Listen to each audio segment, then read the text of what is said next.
nararamdaman. Ano po ba naging dahilan bakit po kayo nagkaroon ng ganyang sakit? Yung nag-abuhat ko ng mga sako, buya. Kasi noon, malakas ako magkalakal. Siya po si Nanay Wina Ami. Isa po siya sa mga tumutulong kay Tatay Linong. Dahil si Tatay Linong po ay isa na rin pong uluyla sa kanyang magulang. Wala nga ay si Nina Awi na nanawagan po ako sa inyo kung sino pong may magandang kalooban na tumulong po sa aming pong kamag-anak na ito.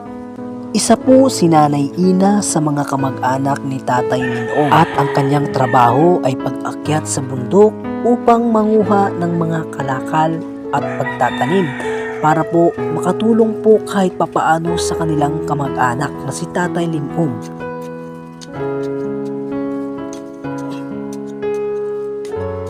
Nanawagan po ako sa inyo kung sino pong may